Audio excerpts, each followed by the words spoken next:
Okay, guys, so we are finally ready to start.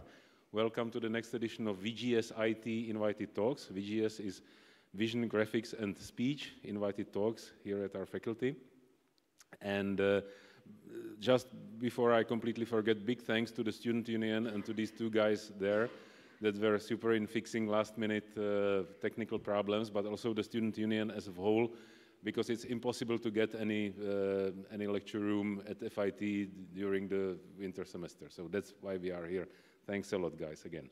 Now, for today's speaker, you know, we are a speech group, so we like machine learning and signal processing and transformers and stuff. But the speech is produced by these like two little things here in our throats that are called vocal folds or vocal cords. And I figured out that we know almost nothing about them. And sometimes when we know nothing, we used to invite some good scientists from elsewhere, and we pay them air tickets and hotels. And today's top scientist is Chief because he's coming from Olomouc, which is just 70 kilometers from Brno. So it's my great pleasure to welcome Professor Jan Švec from the University of Palacký in Olomouc. He's the professor of biophysics. At the same time, he is working with the Voice and Hearing Center in Prague that is doing real therapy on real patients. Jan, or Honza, holds a master's degree in fine mechanics and optics from Olomouc, PhD in biophysics from the same place, but also PhD in medical sciences from the University of Groningen in the Netherlands. He also spent considerable time with the speech center, with the National Center for Voice and Speech in Denver, Colorado, in the US, and also in Groningen. He is very active in the community, serving on all possible committees that I'm not gonna read all. He's actually the creator of video chemography, a visualization method for vocal cords that I'm pretty sure he will present today. And I'm just very happy to have him today here at FIT, and the floor is yours. Thank you. Thank you. Thank you very much. And thank you for inviting me. It's a pleasure to be here actually for the first time and to learn something also about what you do. Because as we realized, although we're interested in voice and speech, we never meet at conferences, because you will go to the conferences on signal processing, and I go to the conferences of medical doctors and speech therapists and singers. So it's kind of a nice opportunity to be here. Thank you for inviting me, and I hope I will tell you something that you will find interesting and that hopefully you can take home. And in fact, I was asked to do something very basic. So I will try to do very basic, and we'll see how much you know. And if you know everything, just raise your hand, and I will skip some information and go further.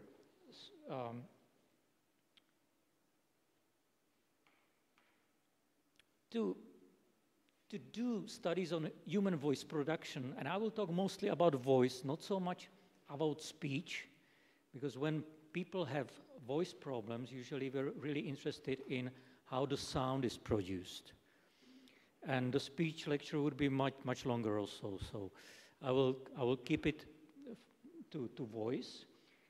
And even when studying something supposedly simple as voice, we need to combine information from different disciplines. So there is, of course, acoustics, Then there is medical fields like ENT, otorhinolaryngology, and phoniatrics.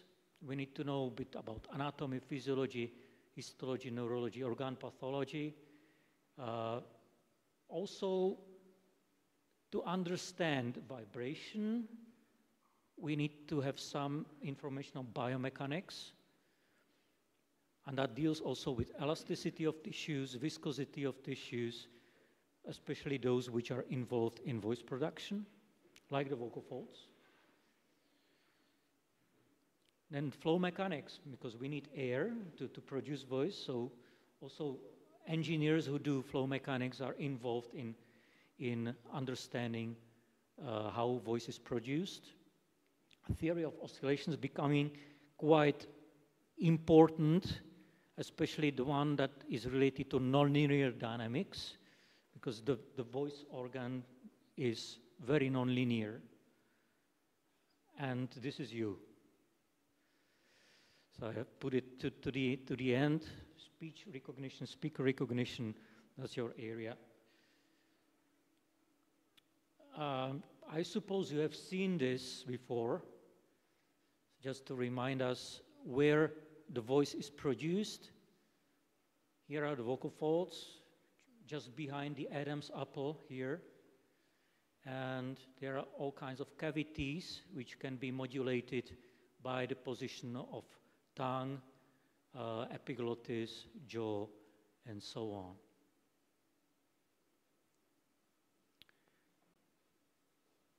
I have some X-rays here.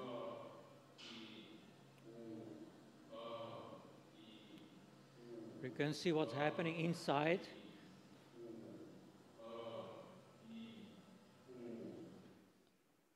So this is what's happening. So there are physiological changes, changes in anatomy, which actually then are transformed into acoustics and sound. When we try to understand the processes of the acoustics, it's sometimes easier to imagine the vocal apparatus as system of cavities. Here we have the vocal folds. Actually, the vocal folds is kind of a boundary between the so-called subglottal tract, which are also the lower breathing airways, and the supraglottal tract, which are the upper breathing airways.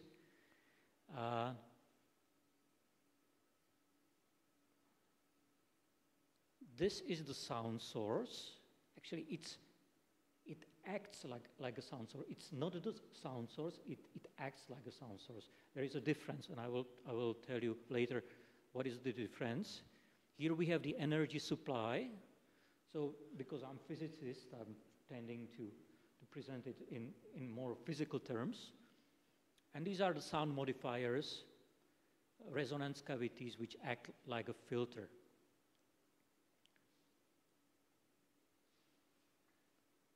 We call these cavities the vocal tract. I believe all of you know this. And here we have the sound generator. And to go more into the process of the voice production, very nice theory to understand the basics is so-called source filter theory, which was first formulated by Gunnar Fant in Sweden in 1960 in this famous book. Gunnar Fant, in fact, he worked for Ericsson Company. So they tried to understand how to transmit the sound of speech through the telephone in the most efficient way. And he found out that in order to understand how to transmit the sound, he needs also to understand what is important in there, how the voice is produced. So he formulated this source filter theory. And in simple terms, basically the theory says that voice is a sound created by airflow modulated by vocal fold oscillations. And then the sound is further modified by resonances in the vocal tract cavities. So this is the source filter theory in very simple words. If we would like to analyze it slightly further, slightly more in detail, then we have exhalatory air, and then we get the source, which is the modulated airflow through the vibrating vocal folds. Once we get the modulated airflow, we get basic primary sound. Have you ever heard how the sound is, actually? I have a simulation here. So this is the sound produced just by the modulated airflow if you would have only the vocal folds and not the head. Then it goes through the resonance cavities, which produce the final sound of voice, which then sounds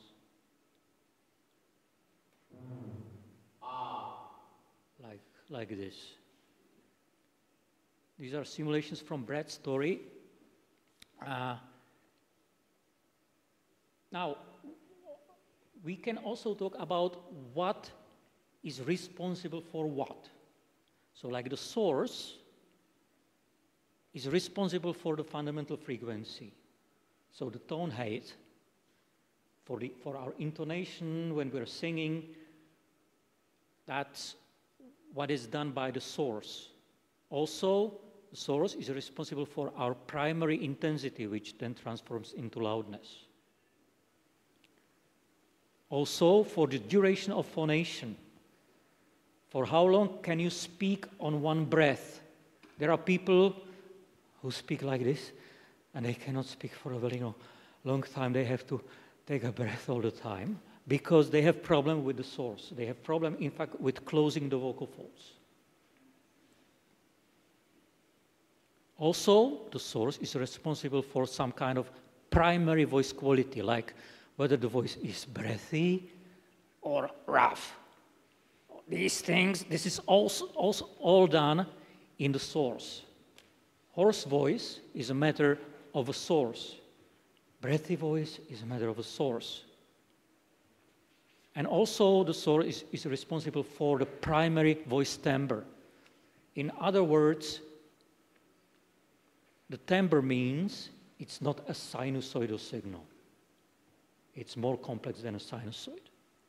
Then the filter creates vowels, consonants. Also, it changes the intensity. It can amplify the sound further. That's also important, for instance, for some voice therapies which are trying to implement the vocal tract so that it functions better for people to speak more loudly.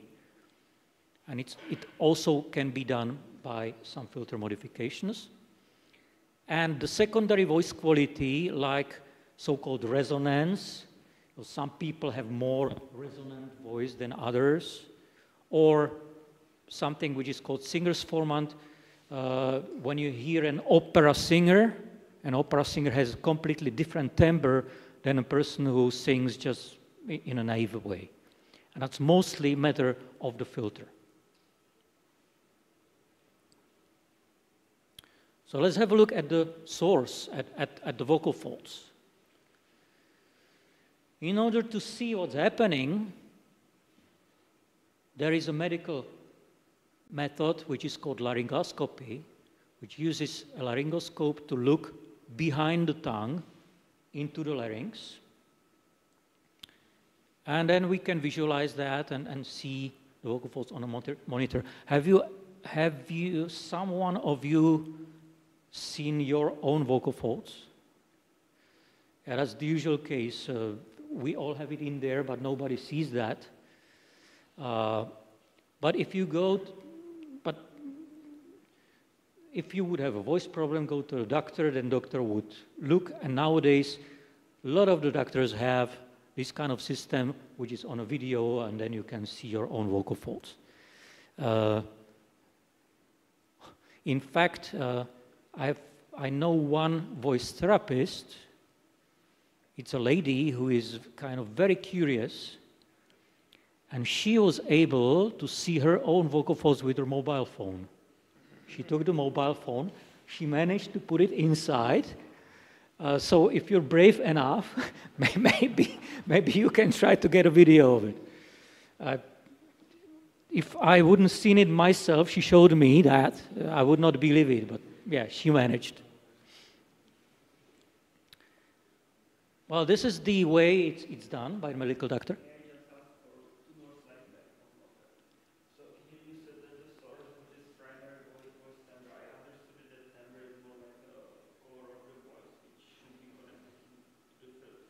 Mm-hmm. It's kind of voice quality, like the breathiness, like ah, ah, ah, that kind of thing. So this voice timbre you don't need as something different as the last point, but rather something different. Well, it's true that sometimes these are kind of mixed, but the voice quality, yeah, that's what I've demonstrated, and primary voice timbre, it's something that you use as a basis for the final timbre. And as the basis, that means that you already need some harmonics, and they are already there. So if the harmonics would not be there, you would have a problem with the final timbre. So like if your vocal folds would vibrate like a sinusoid, then you would have a problem to get the timbre. You can create some harmonics also by nonlinear effects, but most efficiently is done at the voice source.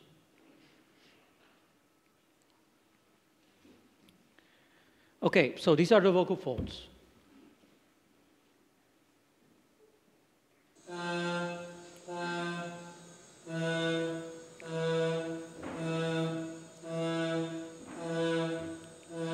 So this is what all of you have inside. When you breathe, they are open like this. There is the trachea that goes to the lungs. And when you phonate, the vocal folds open and close. There are a lot of muscles which are important actually for good voice production. So there are important muscles that are responsible for the opening and closing. And also there are muscles which are responsible for the pitch.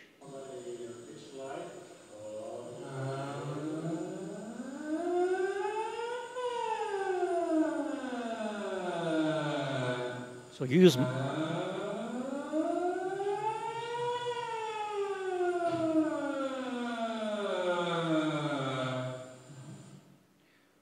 so again, you use muscles, and the vocal folds react to the muscle activities, and in fact they act kind of like strings. When you make the strings to be more tense, they will make a higher pitch.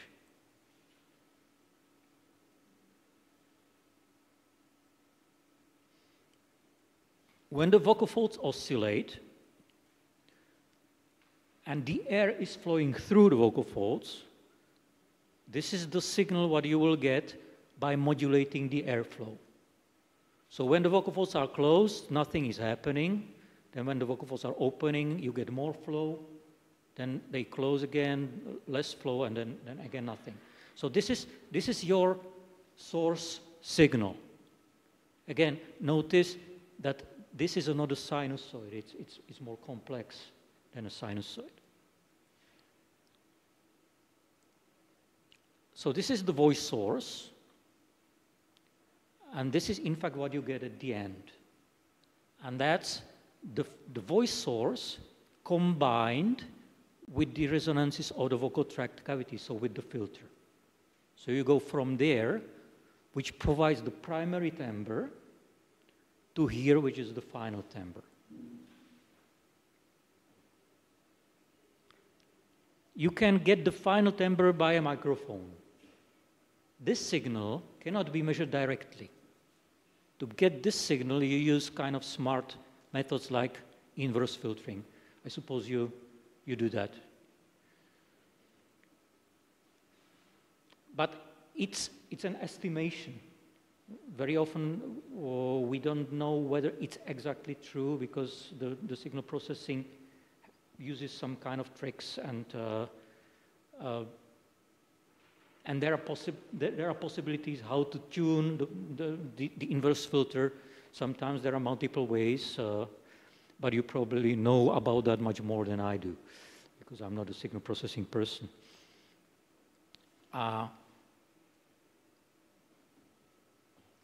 Yeah, we can have a quick look at some demonstration. I have here my software, which is called Voce Vista, which was created actually by a singer, just to remind ourselves what kind of voice signals we get. Basically,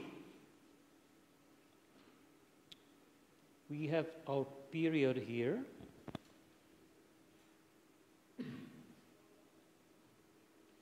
So it's around 129 hertz. Interestingly, what you see here, that here are the damped oscillations. The damped oscillations are related to the sound of the cavities, and the period is related to the oscillations of the vocal folds. So it's combined information from two different things. In fact, these kind of oscillations in between the periods are these sounds. So you excite these sounds by each vocal fold oscillation. If I would be quick enough, then I can create a sound, but I cannot do 100 times with my finger. But that's what's happening, in fact. Yeah, and of course, if we have different vowels, like E, the same period, completely different sound of the cavities. E is not sounding nice, but if I do oo,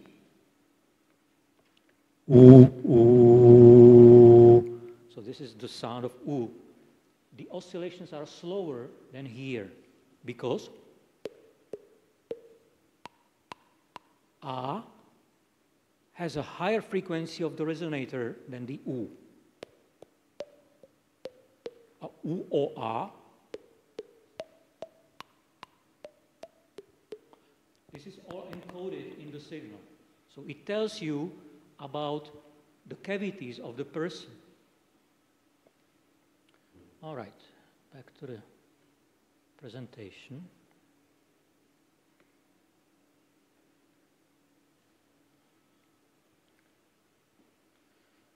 Now, I suppose all of you work with the sound spectrum.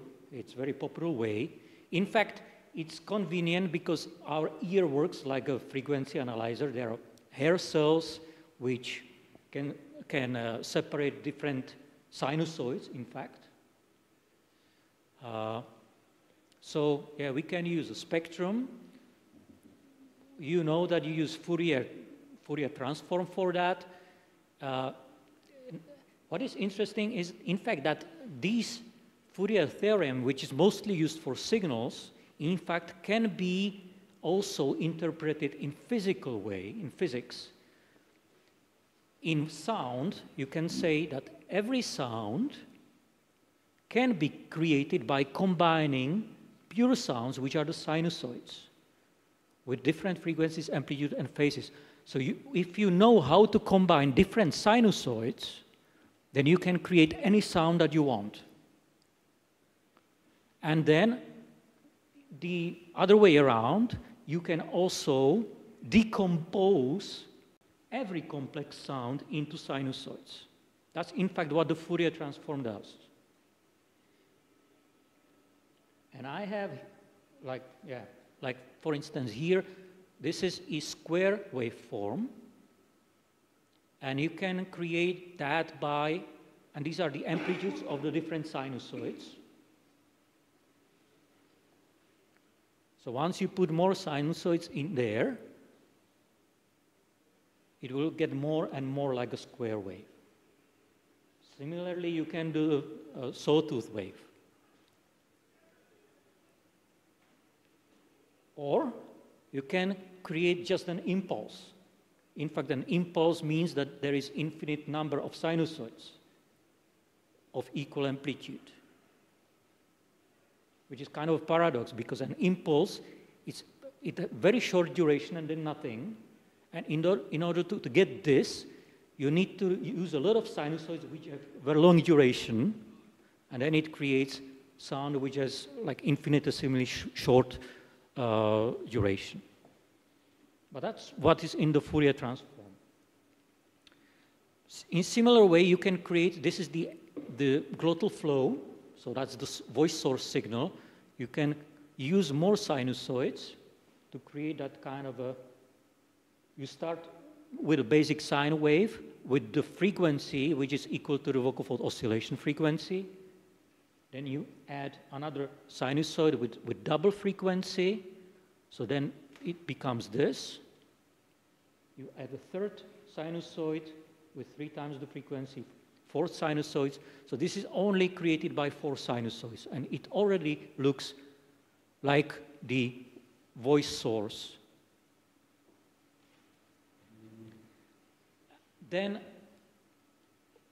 this is a software created by Svante Granqvist, very smart engineer from Stockholm.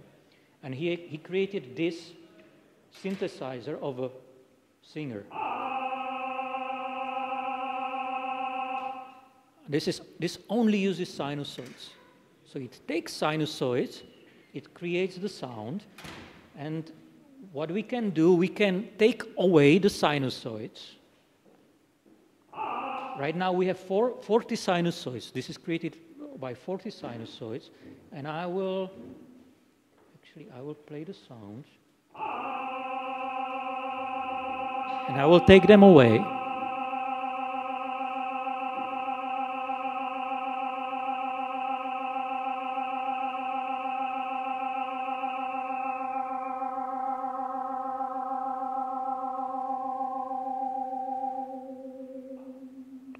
And this is the first sinusoid. The second sinusoid, third.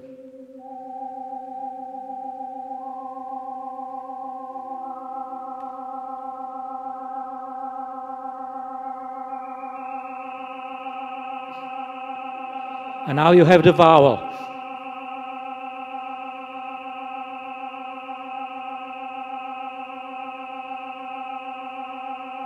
So in fact, that's what you do with your Fourier transform. You have all these sinusoids. You can visualize them by the Fourier transform, but you can also use the sinusoids to create sounds. Back to the presentation.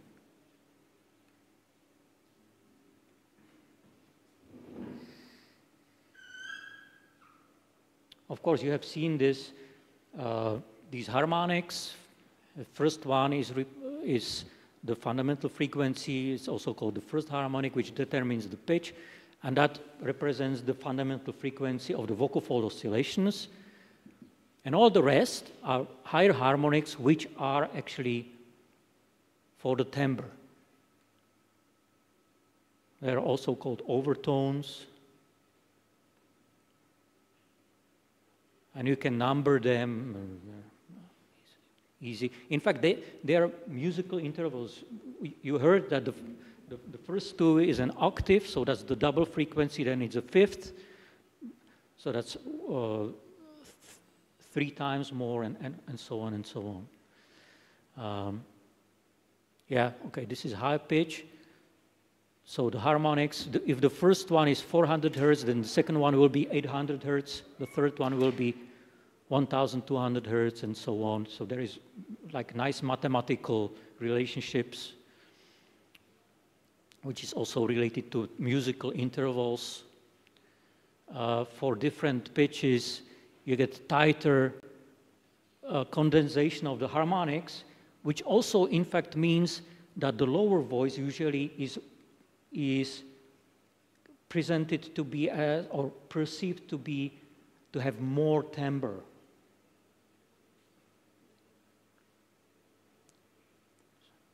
So, yeah, again.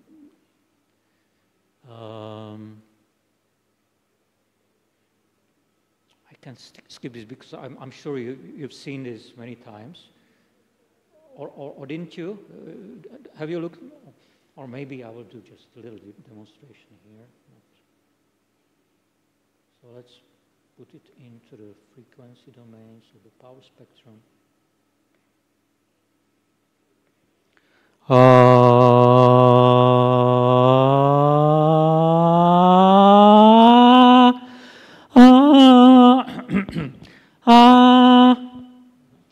Of course, yeah, I need this microphone.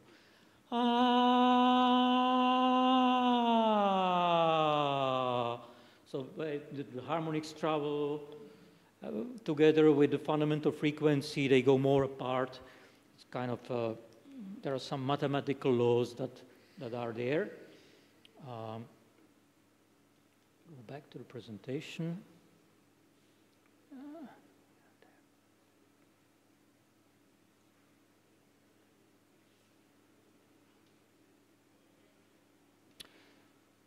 Now, we can also look at the sound spectrum origination through the source filter theory.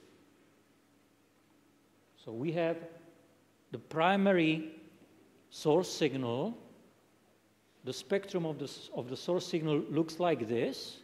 Then you have the cavities, which have resonances, or in fact it's a filter. So these are these sounds. So they amplify at some frequencies. And I'm showing only one frequency, but there is more in the cavities. And then this combines with that. So you have harmonics which get amplified, and then you get the combined spectrum, which has together the properties of the source as well as of those of the filter.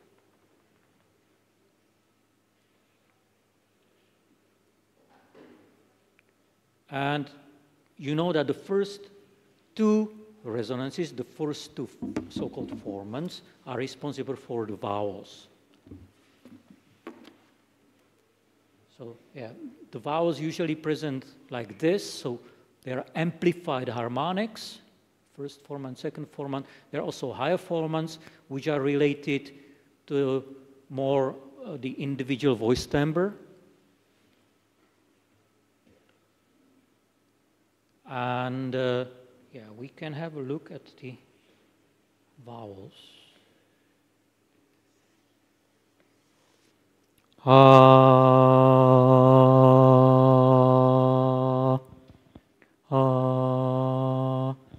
don't like this sound. I wonder whether I get the correct microphone. It looks like it takes the laptop microphone. I have to go closer. Yeah, that's slightly better. So first formant, second formant. If I'd like to visualize the formants kind of more clearly, sometimes it's kind of difficult to know exactly where is the maximum, because it can be in between the harmonics. And that's one of the issues actually also with the inverse filtering. But sometimes we don't know exactly where the filter should be, where the maximum of the filter should be. Is it here? Is it there? Is it slightly there? You know, there is a little bit of tricks and guessing usually happening. We can do one trick to visualize the formants just with our own voice, and that's by using irregular vibration of the vocal folds.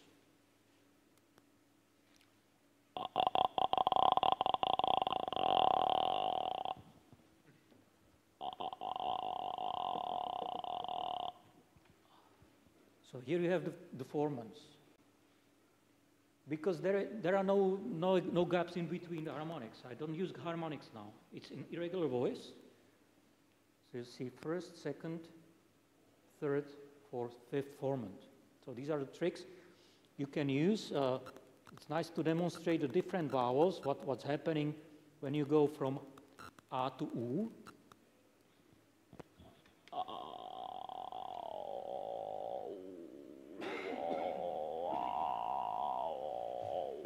So they go together, back and forth, And when I go A, E, they will spread apart.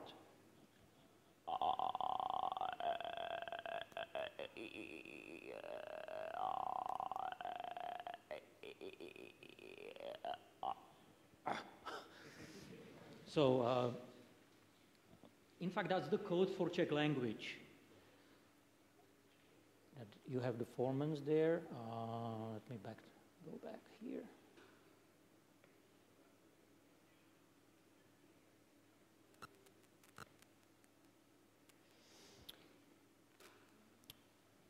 All these resonances are related to the size of the cavities.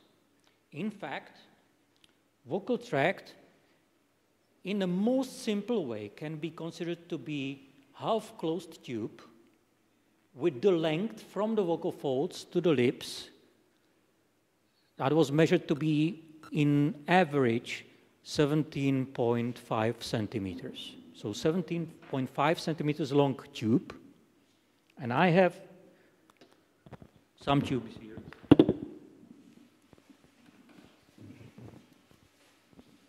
Now this is the difficult part because I need my hands, so I cannot hold the microphone.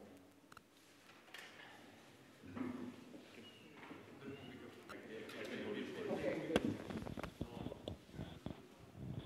So I have 3 tubes here.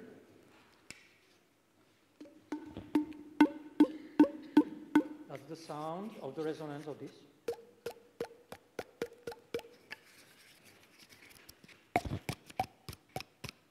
So the shorter the tube is, the higher the resonance frequency.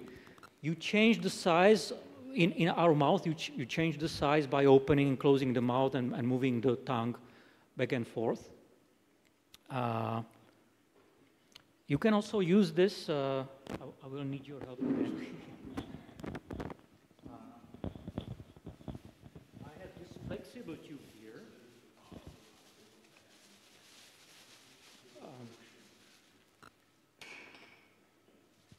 So this is again the same thing, but yeah, I have a voice source here. Instead of vocal folds, I will use this, and I will try to create a vowel. So I put it there. No vowel.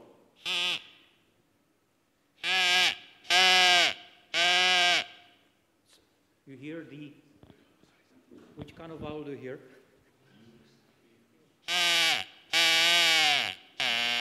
It's kind of in between A and E. Yeah. And that's in fact related to, there is an equation with the speed of sound and the length of the resonator. And when you put the speed of sound 350 meters per second and the length 17 centimeters, you get the resonance frequencies 500, 1500, 2500, and so on. So that's just property of this. And in fact, a vowel, or it's the vowel, it's not the a, but a kind of neutral vowel, is most like the uniform tube. And actually, this demonstration I've learned from Professor Sundberg from Sweden. Also, I can try to change the shape.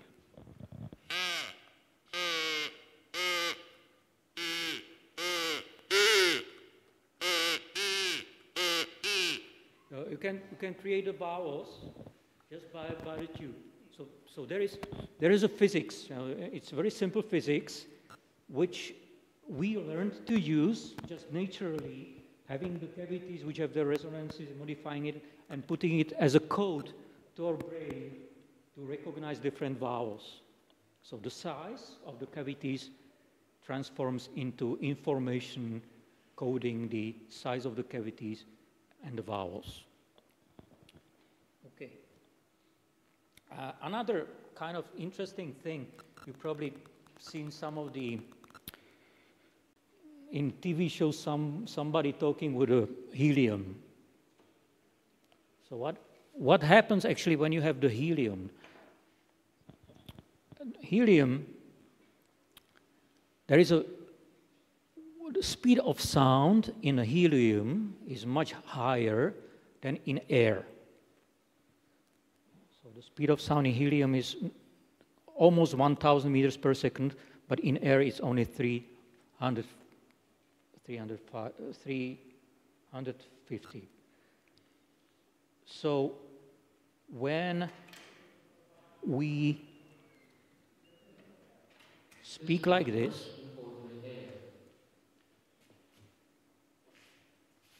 this is my voice with the vocal tract full of helium. so it's kind of, you sound like a midget. What's the English word for that? Little man. Now, interesting question. How does it influence the fundamental frequency of voice? So what do you think? What does it do to the fundamental frequency of the voice?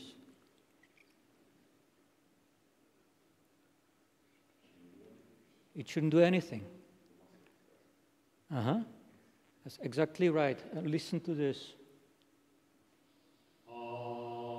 Listen carefully to get the idea of this pitch.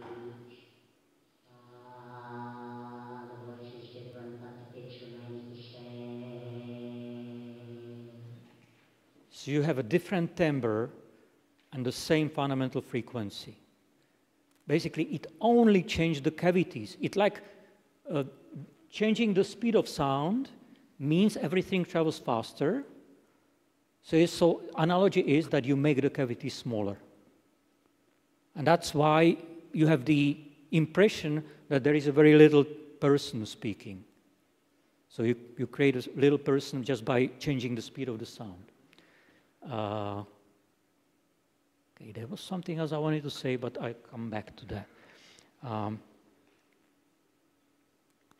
Why doesn't it influence the vocal folds? Because the vocal folds, they're also a resonator, but they are tissue resonator. So it's like a string. If you put a guitar into a helium, it will have different timbre, but the tones will be exactly the same. The same thing is with the vocal folds. You don't change the properties of the tissue with the helium. You only change the properties of the air. So you change the filter, you don't change the source.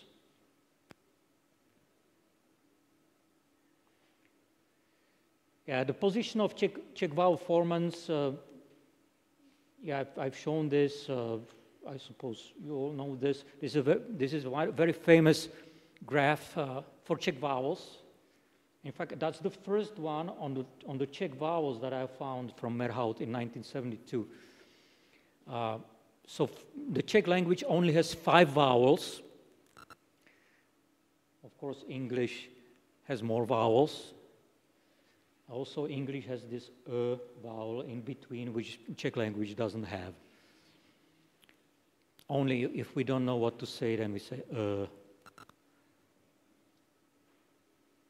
And this is what you do with the tongue when you produce the different Czech vowels. So for the E, you have the tongue in front, and there is a very little cavity, very small cavity size here in front, but large cavity in the back. For U vowel, you have actually quite large cavity in front, but with closed lips. And also I like this kind of picture which tells you how to put the tongue to produce different vowels. So that's kind of the vowel triangle. For E, you go with the tongue up, front. For U, you go with the tongue up, back. For the A, you go down with the tongue.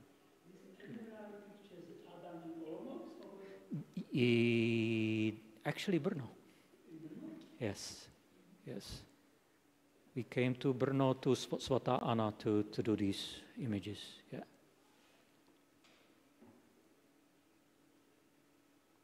Yeah, and then it's related to International Phonetic Alphabet, how to produce different sounds. So it says that E vowel is a closed vowel, so closed lips. The tongue is in front. Then you go E, E, E, A, the tongue is put more lower and to the middle, and for A, O, U, you go back and up. And again, we can use this simulator, changing the vowels. In fact, I have here the F1, F2 map.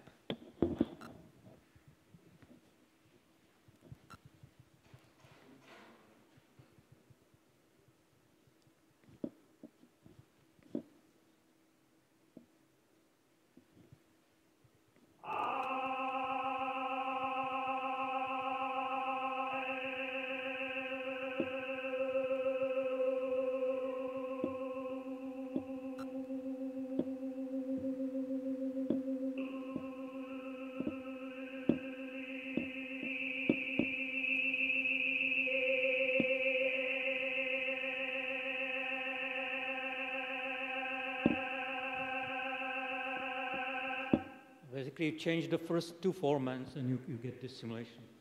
I suppose this is nothing new to you, but it's kind of nice to simulate how just tiny change of a formant changes the quality of the sound and the timbre, which is then perceived as a different vowel. So that's about the first part of my lecture, which is related to the source filter theory. And then I'd like to go to another topic. Is it here? Yeah. And I'd like to tell you a little bit about the myoelastic aerodynamic theory of phonation. There is more physics. Yes?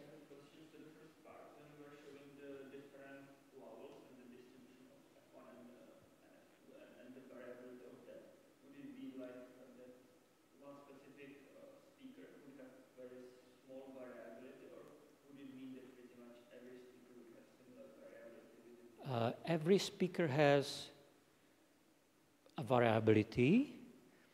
The variability is slightly different among different speakers, and also, like Brno is different than Prague people.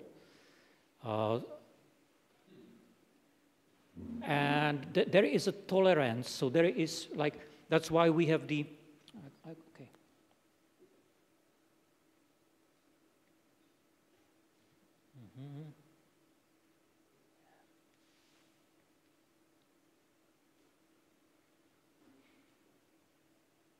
Yeah, right. So we can stay here.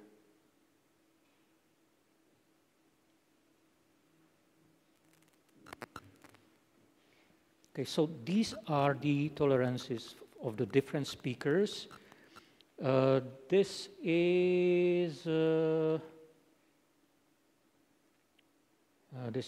is from the Peterson-Barney study, and I believe these are men, women, and children combined.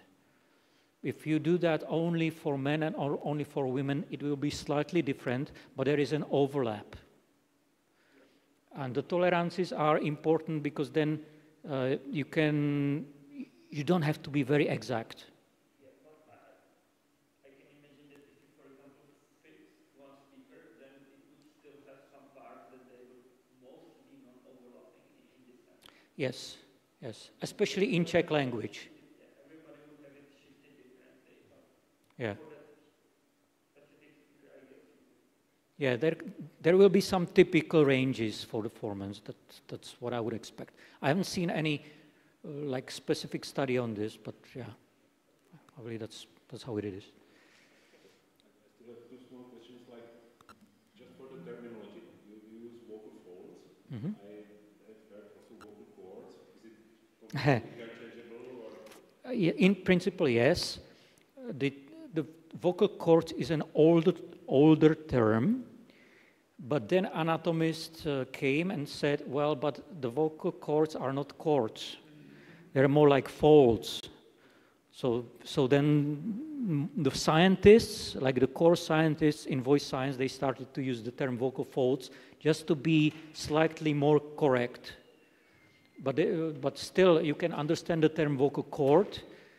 But if you use the term vocal folds, then probably they will recognize you as someone who cares more about the anatomy and about the real fundament of what the vocal organ really is like. Also pass the microphone for the questions. In fact, there was one suggestion that it could be even better would be to call it vocal lips. Because they really look more like the lips, but so far it didn't catch up. Okay, my second question is more technical. So when working with your own voice, you can change the pitch, you can change the intensity, you can add a bit of harshness, but is there any way that a human can willingly change the harmonic, the content of the harmonics, just in simple sound or speaking? Can I, for example, say, okay, now I want less high harmonics, or the slope will be like yes. sharper? Yeah. Can people do it? Yes, that you can do by changing the adduction of the vocal folds, how much the vocal folds close during phonation. So when you have more breathy voice, or more pressed voice, you get more harmonics with the pressed voice than with kind of a less pressed voice. Okay, but I probably cannot decorrelate this from the intensity. I need to just add. Well, there is some independence. If you would practice, you could get also the pressed voice to be soft. And non-pressed voice loud. So there is some independency, okay. But usually there is some correlation. Yeah. Okay, thank you. Yeah. In the experiment with the helium, I saw that temperature 37 degree is the parameters of the filter is also depend on the temperature, or you know. Speed of sound depends on the temperature. Yeah. So that will be like the parameters of the filter will be changed, like when temperature go down to the 20. The important temperature is the temperature inside of the cavities. So what is the air that you breathe out? Yeah. And usually that doesn't go below 35. Okay, yeah, okay. I think that was like the experiment in the room. Like okay, cool. No.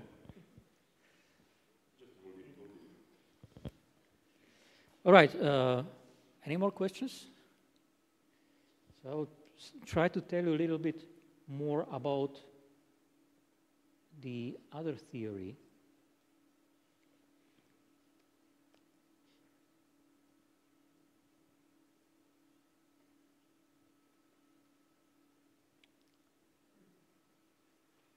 In fact, that goes to this paper that we published not so long time ago.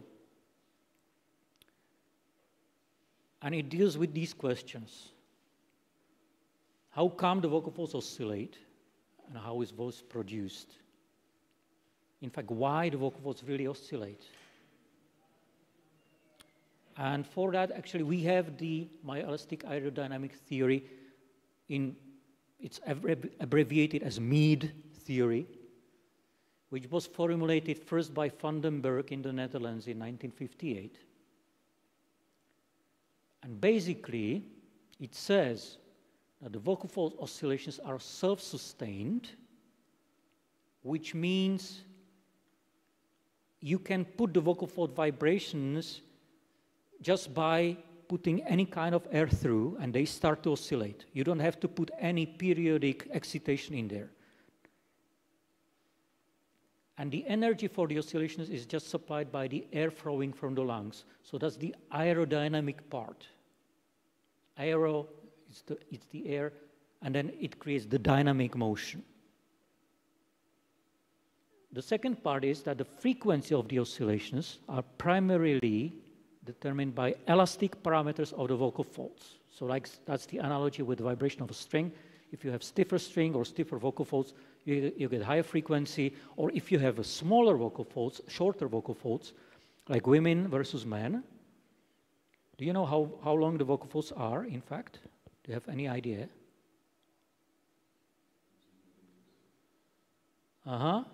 Yes. It depends how you measure it and whether you measure them during breathing or during phonation. But the usual size is mentioned to be about 16 millimeters for men and 10 millimeters for women. So only that difference in the anatomy makes the difference between the fundamental frequency of women and men. It's simple physics, simple size of the tissue. So that's the elasticity. You know, length of the tissue is one elastic parameter. And so that's the elastic, so aerodynamic elastic, and now myo, that means that the elasticity of the vocal folds can be changed using laryngeal muscle. So myo part deals with the muscle. So it's combination of the term that you need muscles, you need elasticity, and you need air to create dynamic motion, which then produces the voice. Actually, there used to be one alternative theory, which is called neurochronaxic theory, which was formulated around 1950s, which was actually saying that vocal fold oscillations are excited by periodic contractions of the muscles. So until 1950s, people did not know whether the voice is created that the muscles contract or whether it's something else. And there was actually a lot of discussion about that. And in fact, this theory may still hold for cats.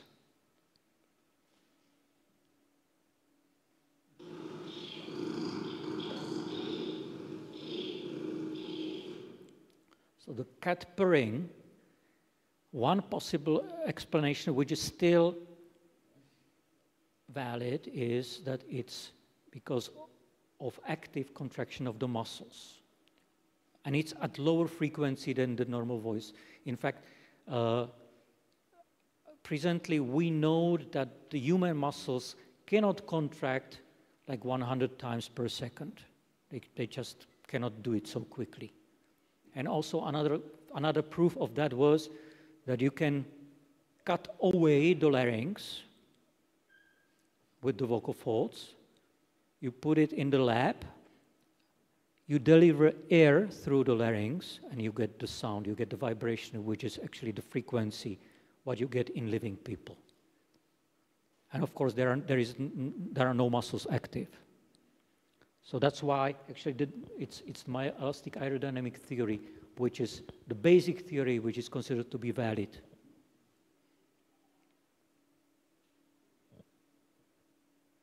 But the understanding of the myth theory changed since the time when it was formulated by van den Berg.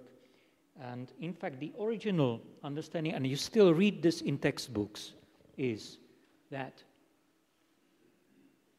you close the vocal, to create voice, you close the vocal folds, and when you when you try to put air through the vocal folds, then the pressure below increases. Just simply, you put air, you close it, the pressure goes up. When the pressure goes up, it opens the glottis, so it opens the vocal folds. The air can go through. And when the air goes through, the pressure goes down, glottis closes again, and then it repeats. That's the original understanding of the myth theory. But unfortunately, when people started to measure this, it showed up not to be correct. And in fact, how it was measured, in fact, I was fortunate to be in Groningen, when actually that's the original place for van den Berg. And I was with the pupil of van den Berg, Harm Schutte. And what they tried to do, they tried to verify whether this is true, this myth theory is true, by measuring the pressures below and vocal folds. So they had to take this catheter and there is pressure sensor here, pressure sensor there, and they put this catheter into the larynx through the vocal folds so that one was below, one was above the vocal folds. It was not a pleasant experiment, as you can imagine, if you have something in your throat. But they managed. They really put it through the nose, down there between the vocal folds. They monitored the vocal folds by electroglottography. Do you know what electroglottography is? You have electrodes here on the larynx. They monitor basically the electric current that goes through the vocal folds. And when the vocal folds are closed, the current goes through. When they're open, it doesn't go through. So you can monitor actually the oscillations by the electroglottograph. So they had the electrodes here. They had the pressure sensors. This is Don Miller having the catheter in the nose, singing. And this is what they measured. So this is the pressure below the vocal folds. This is the glottal area. So that's derived from the electroglottography. So this is open, closed, open, closed. Subglottal pressure, yeah, EGG. And the important finding is this. And that was kind of a shock for most of the people. They found out when the vocal folds close, the vocal fold, the subglottal pressure is very high. And this contradicts the theory. The theory says, if you remember, the pressure has to increase, then the vocal folds open, and then the pressure has to go down so that the vocal folds can close. They found out complete opposite, that the pressure is highest when the vocal folds close. So that just didn't make any sense. And the vocal folds were opening when the pressure was not high. And at that time, when they did this experiment, Vandenberg was still alive, and he said, okay, this must be wrong, guys. We've done something wrong. So they repeated and repeated it, and it always came up this way. And that actually caused change in our understanding of the meat theory. And in fact, the important thing was to integrate the meat theory with acoustic events. Because when there is the closure, it's kind of very rapid event, it causes sudden compression of air below vocal folds. So like you can imagine, the air goes through, and then you suddenly close the vocal folds. So suddenly there is an increase of pressure just because of the vocal folds closing. And because this is so quick and it's local, it starts to travel inside of the body, in the cavity. So it goes back to the lungs, back and forth, back and forth. And this is this kind of oscillation. So this is an acoustic effect, in fact.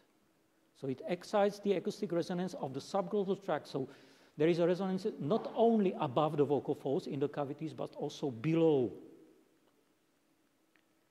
And it's like damped oscillations like this is a damped oscillations. Similar oscillations are down there. So there is kind of subglottal formant, which is around 550 hertz.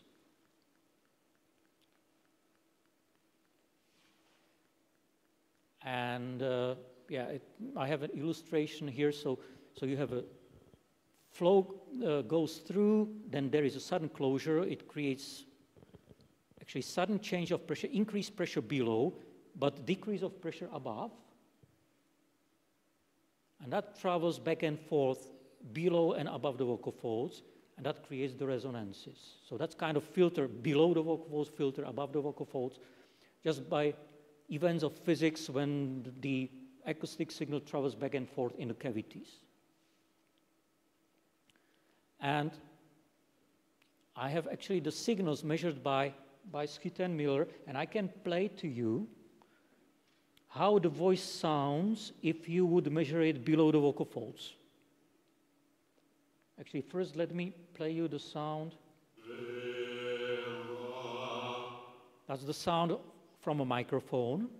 and this is the sound below the vocal folds.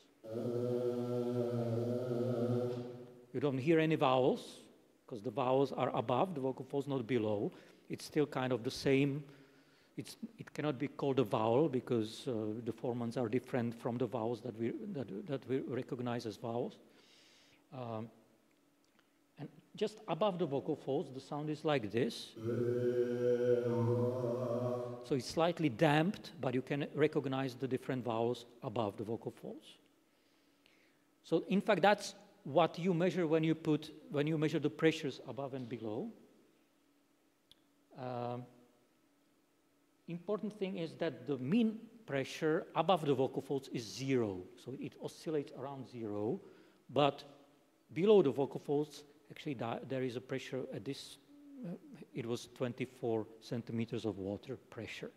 So there is higher pressure below the vocal folds than above, but then there is also the oscillations. And at the closure event, there is increase of pressure above, increase of pressure below the vocal folds and decrease of pressure above the vocal folds. And that's your excitation event that actually you have in the voice.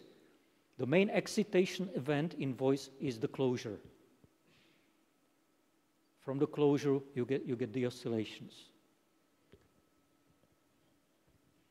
Yeah, that's what it is. And then there are the damped oscillations below and above the vocal folds. So the mean subglottal pressure is on average higher than mean supraglottal pressure. Subglottal below vocal folds, supraglottal above the vocal folds, but the vocal folds do not open when subglottal pressure is greatest, and they do not close when subglottal pressure is the smallest. So that's the contradiction to the classical understanding of the mead. And then the big question mark is how come that the vocal folds then oscillate? It just didn't make sense on the first side, but in fact, then Ingo Tietze came and he said, actually, guys, what is important is not the pressure below the vocal folds, but the pressure in between the vocal folds, because that's what opens the glottis. The pressure from below would push the vocal folds up, but we want to push the vocal folds apart. So actually the pressure which is important, is so-called intraglottal pressure. So that's the pressure between the vocal folds, and that must be greater when opening than when closing. It's kind of like a push-pull effect. You have to push the vocal folds apart when they want to open, you want to suck them together when they want to close. And that can be achieved by two ways. The first one, that you open the glottis from below to top, so that there is a vertical phase difference which is related to so-called mucosal wave. And the other possibility is that you have to delay the glottal flow due to vocal tract inertance. So let me go first here. What you see here is, this is the convergent glottis, and this is the divergent glottis. See that it's more open on the bottom. Here it's more open at the top. So this is the airflow. This is like cutting my head through, and you see the vocal folds in a section here. And when the vocal folds are convergent, the pressure actually, this is the boundary between the supraglottal and subglottal pressure, and most important is still the subglottal pressure. So the pressure between the vocal folds is great, so it's dark here. Dark pressure, dark color means high pressure. So in other words, this is darker here than there. For here, the boundary is on the bottom, so most influence is by the supraglottal pressure, which is 0. But here, most influence from the subglottal pressure, which is not 0, which is above 0. That means that actually, if the vocal folds manage to open first on the bottom, they will be pushed apart, but during the closing, they will be sucked together. And that's the key for the vocal folds to really start oscillating. The vocal folds would not be oscillating if they would be just working like this. They have to open like this. It has to be a wave. If there is a wave, it oscillates. If there is no wave, it has problems to oscillate. So it's also related to pliability of the mucosa, and also the pliability of mucosa is then like if you have infection, your mucosa gets infected, it becomes stiff, and then you have problems phonating. You can lose your voice because it's too stiff. There is no wave. Once you have the wave, it can oscillate. So that was found to be very, very important. And it's related to the mucosal wave. This is what I said already. Yes. And this actually neglects the oscillation. So if there would be no oscillations, if we consider these to be like there is no resonance, it would still oscillate. And you can do that in the lab. You can cut the larynx away. You have no head, no vocal tract, so there is no changes in pressure here. And we created, actually in Olomouc, we created special anechoic subglottal tract which has no resonance. And we reported that it can oscillate without any resonances below and above the vocal folds. You see the wave on the vocal folds. So this is like real man living vocal folds, which see the mucosa to be very pliable. And that pliability is very important actually for the oscillations to happen.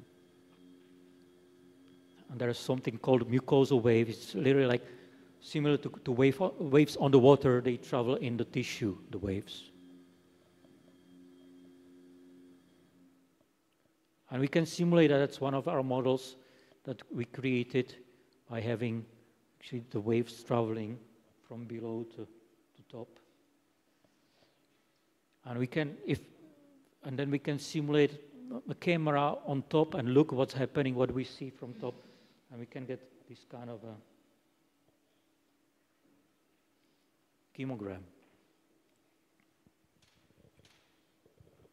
And in fact, this is actually what we do also with patients, that we have cameras that we obtain these images, which are in fact videos of the vocal folds, showing us what the vocal folds do, how they oscillate. So that's related to the mucosal waves, and the waves you can see traveling across here. Also, you can see lower margin and upper margin of the vocal folds to do different things.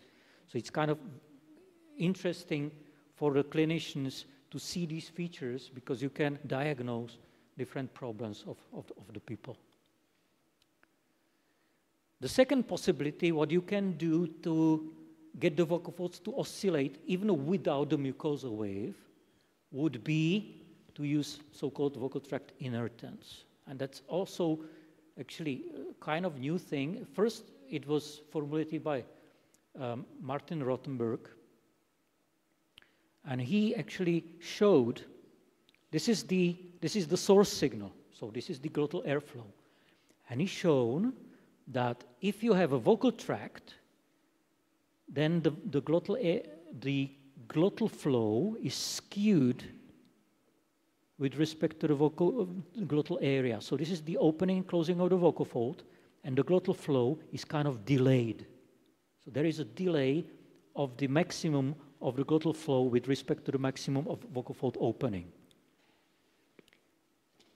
And this is just because the inertia of the air column, it's basically, inertia is something that is actually, when you try to push something, it's usually the motion is delayed. You have to wait. And also, it takes some time to accelerate, but also it takes some time to decelerate. So this is actually what's happening also in the air in the vocal tract. And manipulating the vocal tract actually can change this kind of skewing. And this is one of the methods that is used by therapists, that you change the impedance of the vocal tract by smartly changing the vocal tract. And I'm not talking about the vowels now. It's more about changing, for instance, the cavity of the larynx or pharynx. And by changing that kind of cavity, you can change the impedance, you can change the skewing. And when you do this, when there is the skewing, it happens that during opening, actually, there is less airflow than during closing. And less airflow, that's related to so-called Bernoulli pressure. Bernoulli pressure is actually when there is more velocity of the airflow, actually the pressure goes down.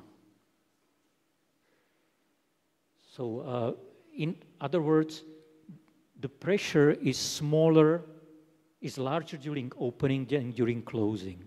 And that also helps the vocal folds to open and close, and it delivers the energy. So it's called push-pull effect.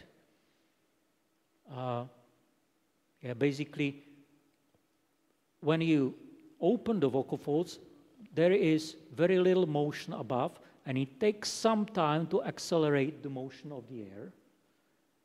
But then you get the vocal folds, the air column then starts to move, the air moves, and then you suddenly, when you start closing, then it already moves, so there is more airflow. So it's less airflow at the beginning than at the end. And that helps the vocal folds to oscillate. So if you have good adjustment of the vocal tract, you can get a better voice. And it's kind of a non-linear effect that the vocal tract, the filter, helps the source to oscillate.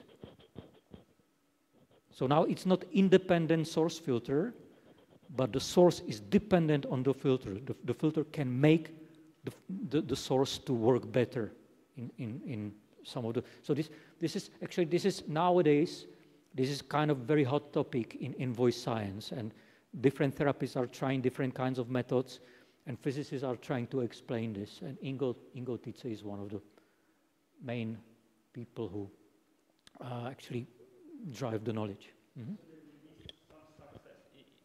Okay, so there would be some success that some doctor would give you some advice how to actually cause this with single speaker, this effect. It's done, very often it's not done by the doctor, but the doctor sends you to a therapist, and the therapist knows some kind of methods. For instance, there are methods, I don't have it here, but you phonate into a straw. You take like a McDonald's straw, and you phonate through it, and you try to phonate in most easy ways so that you sense vibrations.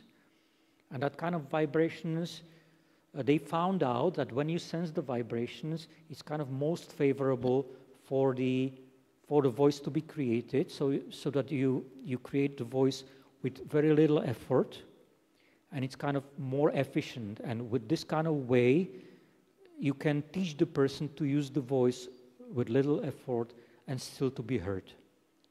Yeah, and that would be person from person a bit different thing that they would have to do. It's not like fixed for everybody, right? It's a very good question, and it's not completely answered, but there is some universal effect that works with most people, but it's true that some people may need small straw, some people large straw, and that's kind of an open question, what exactly has to be used for different people. Thank you. Mm-hmm. Okay, so the current knowledge about the Mead theory. So actually the glottis opens first from below, because the subglottal pressure is higher than the supraglottal pressure. Glottis takes convergent shape, so it's more open on below than above. When there is a convergent glottis, there is a large intraglottal pressure which pushes the vocal folds apart. That's the push effect. And then the elasticity reverses the opening to closing. The stiffer the vocal folds, the sooner the closing, the higher the fundamental frequency. So that's the elasticity part. During closing, glottis takes divergent shape because it closes first on the bottom. And divergent glottis lowers intraglottal pressure, which pulls the vocal folds together. And the tissue elasticity reverses the vocal fold movements too. Then back to opening, and then it repeats. So that's actually our current understanding of the meat theory. It's not just the simple vision like I presented on the beginning, that it's still actually in a lot of textbooks, but this is our current understanding. And then there are the modulations due to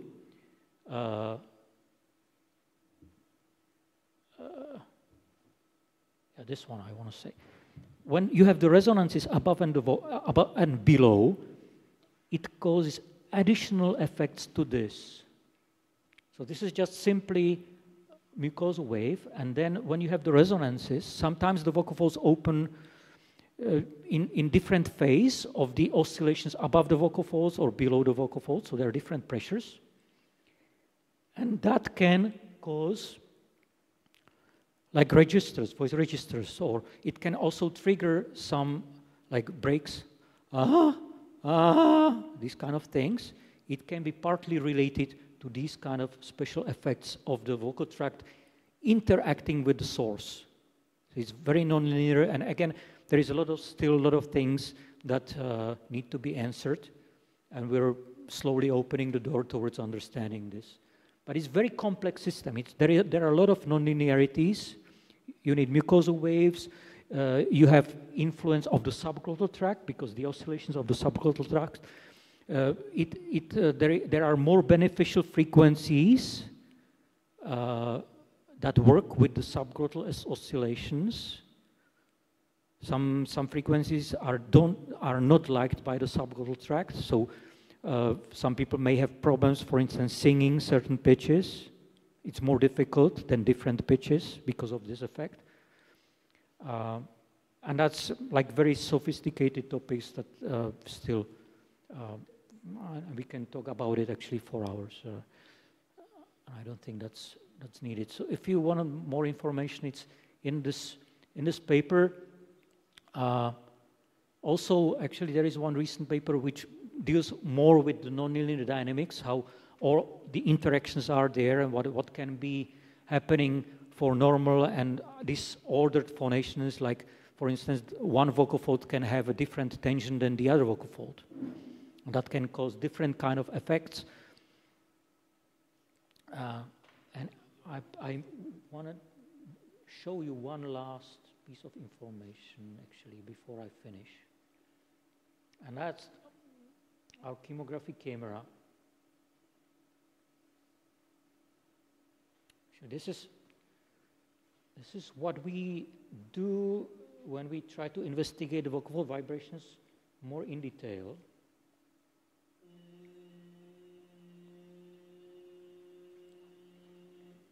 So what you see actually, you see the oscillations from top to, this is time goes from top to bottom. And it shows the oscillations here at this line. So you're looking at the oscillations at this particular place on the vocal folds. And that's real-time high speed, actually. This is almost 8,000 frames, 8,000 lines per second.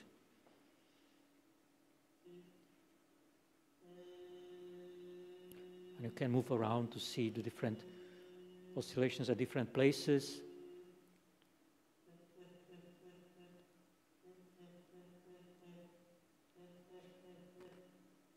You can see also the end of vibrations. For instance, you see that one vocal fold is oscillating longer than the other one.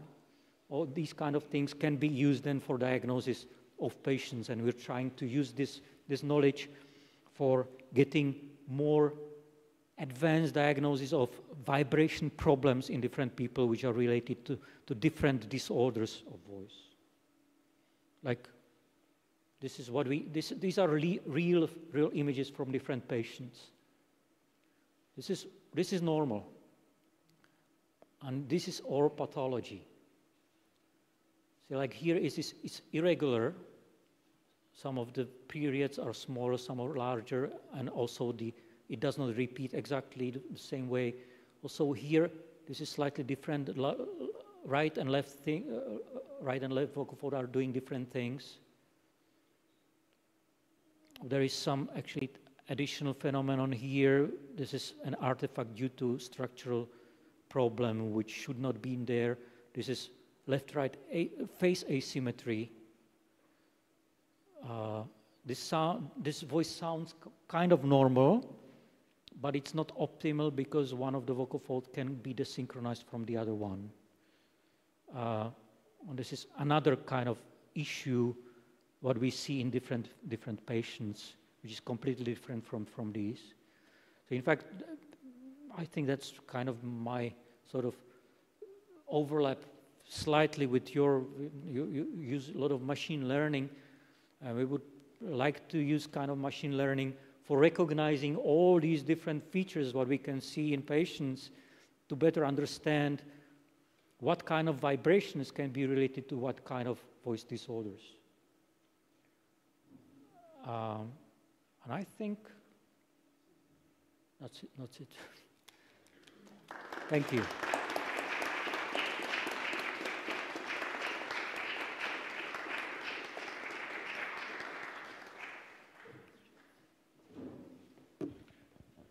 Thank you very much. Questions? So, yeah, Shimon. So I would like to ask, is there any fundamental difference between how one produces it, like basically any fundamental frequency and the vocal fry, kind of these very low frequency raspy sounds? Mm-hmm. Or is it produced in exactly the same way except the frequency is just much, much lower? Vocal fry very often is irregular. And in fact, this is kind of a vocal fry.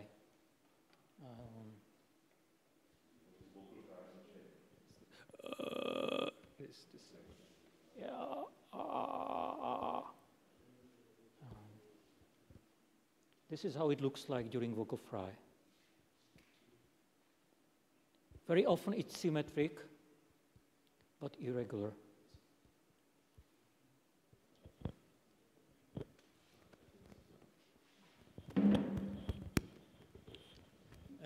So as people grow old, their voice kind of changes, right? Even though they can be healthy. So what is the primary cause? Is it because of some change in muscles that are primarily at the vocal folds, or is it the whole system? There are more changes. Of course, the muscles become slightly weaker. Also, the muscles also become less bulky. Like the vocal fold, inside there is a muscle inside of the vocal fold. So usually, in older people, the muscle is like you don't have such a high biceps with older people than with young people. So also vocal folds in younger people can be more bulky than in older people. Sometimes we talk about atrophy and the vocal folds may not be closing completely. There is like permanent gap between the vocal folds because the vocal folds do not have such a mass to be closing. But also the ligaments age. So the ligaments become more stiff, the cartilages become more stiff. The stiffness causes usually older men have slightly higher frequency than younger men. For ladies, it's not so much actually. So the ladies actually age slightly differently than the males. And also the coordination of the neuromuscular activities is slightly worse in older people. And so are there some such artifacts reflected in the signal that can be let's say in some cases can be seen? Good question. Or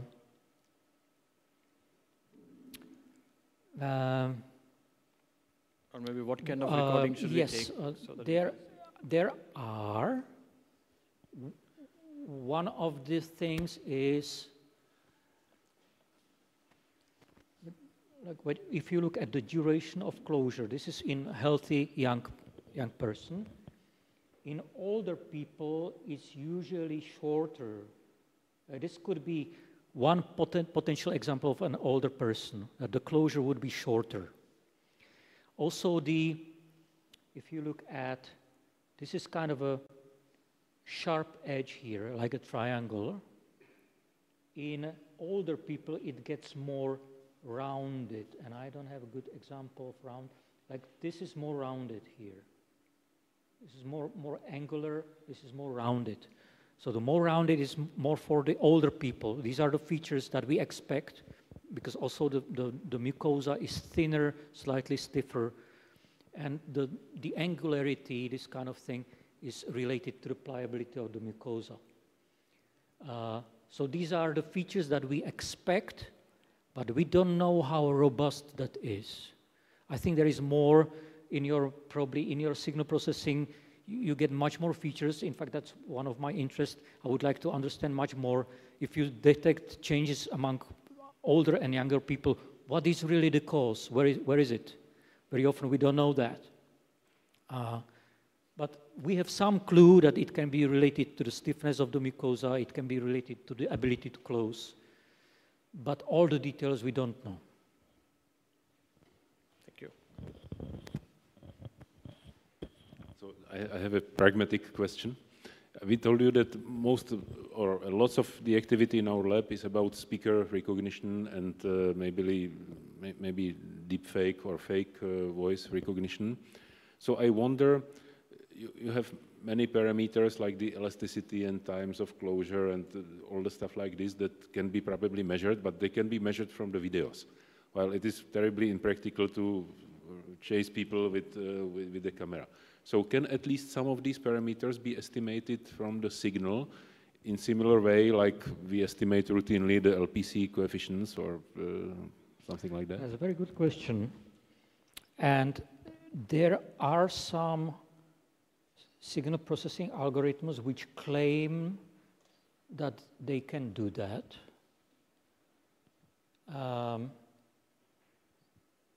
But they are presented in such a way that's not very clear what exactly they show. So I would like to have something which would be much more direct, but I haven't seen it really. I've seen some of the softwares which claim to do that. They were not published in very good journals. And the proof is not, to me, is not good enough.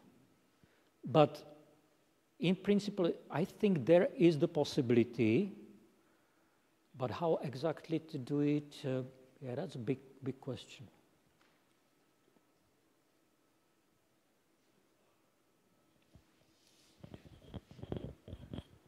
When you are growing up and your voice starts changing, do we know what is the primary cause of that? Yeah, that's especially in men, that's interesting, yeah, when the voice breaks. That's the puberty period. We know that in the puberty period, the larynx grows very fast. So that's the kind of primary anatomical thing that's happening. The cartilages grow, and then the elasticity of the tissue has to get to be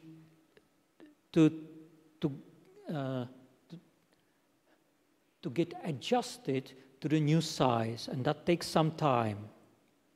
So there is some period, actually, when it's kind of discoordinated because of the anatomical changes. But simultaneously, because the vocal fold vibration is not very simple, there could be kind of different modes of oscillations. I don't have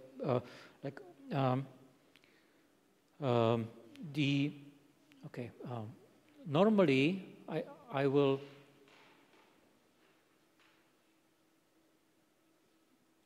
something here. When you have a string, so this is a string, it vibrates like this is the shape of the string. But sometimes it can also vibrate with this shape. And in fact, these kind of shapes can be excited, and they can become excited when the system is not well coordinated. And then you can get all kinds of breaks, that it changes from one mode to another, and sometimes it comes unexpectedly, and it gets some time before you manage the different size of the larynx to be compensated with the muscle that also grows, and the stiffness of the ligaments, which have to prolong, and it has to relax from more tension. It's kind of a matter of time and discoordination. But the breaks themselves, that's a very actually interesting phenomenon by itself, because it also appears in different kind of voice disorders. And it's something that we still investigate and we try to understand in more detail. But we know that there are different modes. They can be excited at the same time. They can be desynchronized or synchronized. And that kind of a way, how to synchronize or desynchronize these modes, that's the question, how exactly can you do that? And let's say after 20, your larynx length is fixed, or will it still adjust somehow, the length of the throat? Can you repeat? The length of the throat, will it adjust after the age of 20, or? Yes, it will. It still grows? Well, of course. It grows until like 19 years old, and then, no, there is no sign that it would grow. There are some indications that it may become slightly shorter again with age, but that's not so significant. Okay, thank you. Yeah.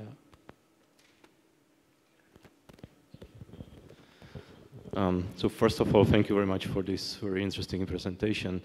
I have a question related to voice in women. So in some of our studies, time to time, we find some strange things in voice in older women, and we have a hypothesis that this could be probably caused by hormonal changes. But we do not much about this, so my question is whether you did some studies exploring the effect of hormonal changes on voice. Mm-hmm. I didn't do it myself, but I have some colleagues who are very interested in hormones. In fact, one colleague from Portugal, she did a lot of studies with women, also with menstrual cycle, and indeed there are changes in, for instance, the amount of liquid in the mucosa that changes through the menstrual cycle, and after menopause in older women, the amount of liquid is getting lower. So that's one of the change. And when there is less liquid in the mucosa, the liquid is actually good for the vibration. So if there is less of the liquid, the oscillations get slightly worse. Mm-hmm. So that's also when someone drinks a lot of alcohol, and the next day his alcohol, vibration is not. Yeah, that's another thing. Drying the tissue, the spirits. They say that. Actually, I have not seen a very good study, really, which would show that the mucosa of the vocal folds dries out when drinking spirits. Maybe wine is good. I don't know. So certainly, right? You drink a lot of wine, so maybe there could be. You do have wine, yeah. So,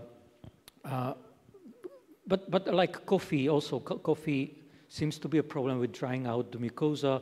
Usually, you should drink some water together with the coffee to keep the mucosa hydrated.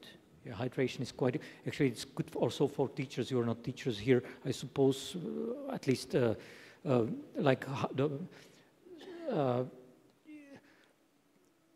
heavy teachers like on a grammar school when they have to speak whole day for 8 hours, it's actually a lot of load on the vocal folds. And the best thing for them to do is really to drink water during teaching. It prevents the drying out, and when you dry it out, you have usually it's not so pleasant to speak. So drinking water is one of the recommendations what we provide to the teachers when they have to speak for a long time. Actually, measuring the voice load, it's another kind of very interesting question, because like teachers, we know that teachers are the most frequent patients in the voice clinics. They have most voice problems. And then the question is why? And one of the hypotheses is that they just talk too much. Now the question, okay, so how much is too much? Why some teachers can talk whole day, they have no problems, and some people just talk some amount of time and they have problems. So actually, that's another, actually, when I was in Denver, that was one of the studies that we tried to develop, kind of voice dosimeter, where we measure how much people talk. Also, we thought that maybe women talk more than men, but the numbers do not really show that so much. But certainly, some people talk a lot, and some people do not talk much. And we can measure that, for instance, by the number of oscillations per day. When we count how many times the vocal folds open and close, how many times do you think it is per day?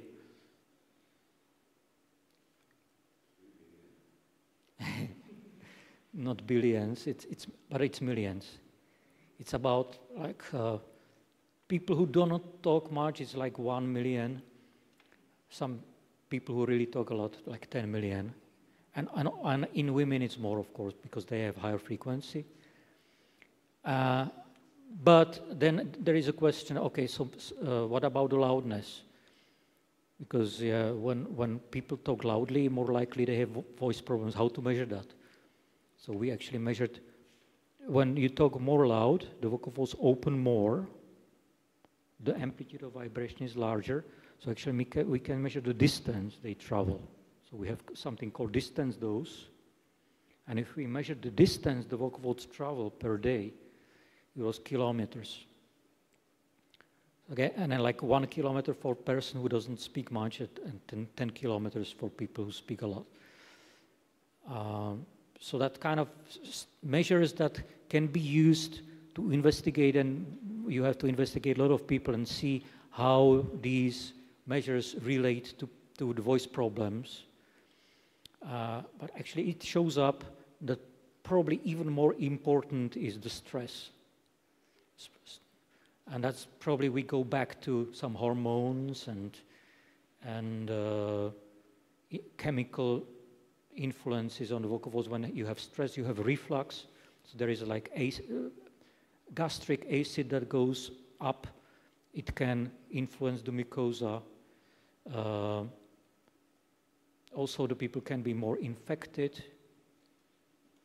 And when there is like gastric reflux, people get more frequently infected. They're more ill. And when they have to speak a lot, it all combines together, and then there could be problems.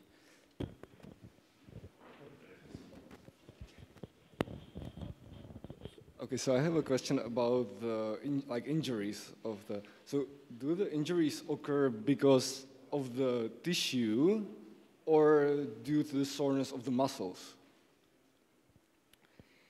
Most of injuries on the vocal folds. Actually, there are different causes. Actually, almost anything is possible. One effect is so-called nodules, uzlíky, vocal nodules. They are thought to be kind of blisters, like you get blisters on your hands, and they developed over time with more frequent use. So the vocal nodules are considered to be because of chronic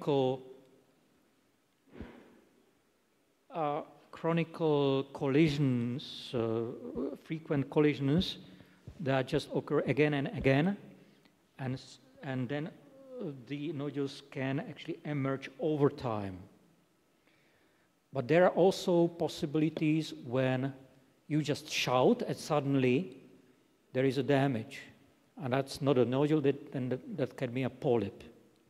The blood vessel can rupture, and there is kind of a, I have some examples here, I think.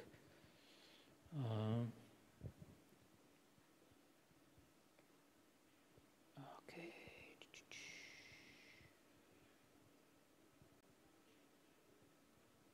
This is actually one of the things I teach at the university. It's in Czech, but I will translate.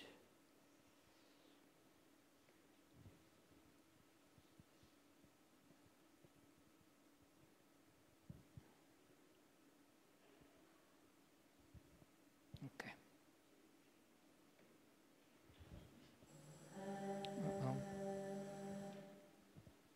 So these are nodules here. They're on both sides. So this is one possibility. Usually this happens over time. It does not occur suddenly. And these are very small nodules, actually. Very small. See here. Very soft nodules. So these are not the nodules at the very beginning. At this time, they can disappear when they are caught very early. There are some surgical techniques. But this is a different thing. This is a polyp. And it's usually more, it's asymmetric. This is one polyp, actually, which is very acute.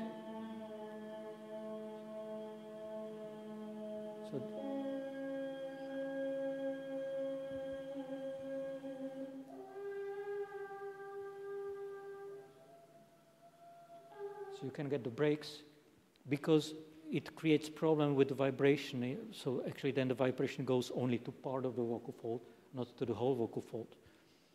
But this happens suddenly. Yeah, it's very sudden event.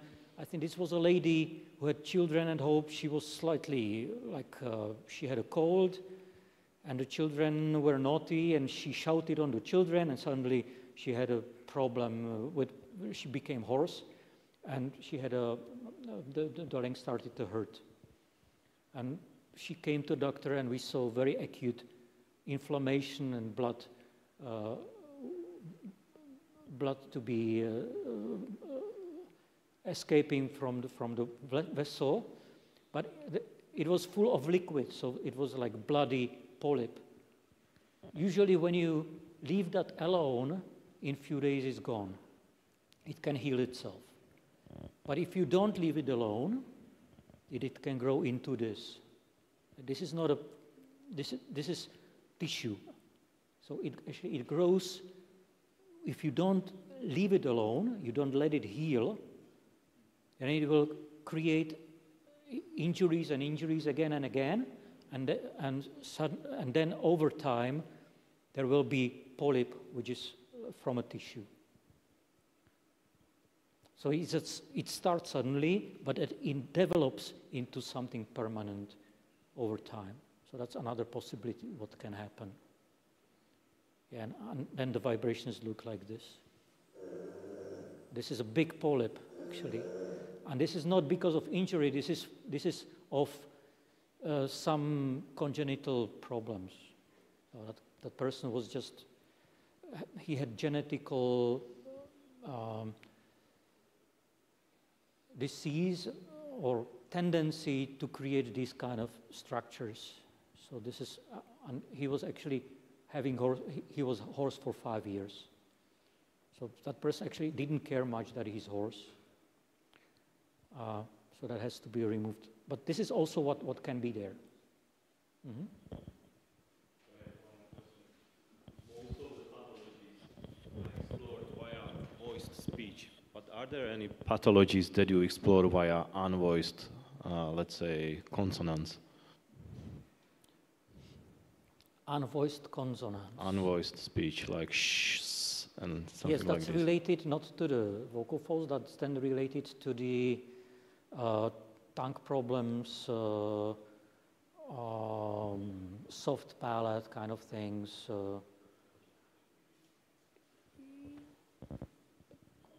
Coordination problems or paralyses, these kind of things, yeah. But it's true that I don't look so much on the unvoiced consonants because I was usually at the department where people came with voice problems, not with speech problems. So I don't have so many images of that.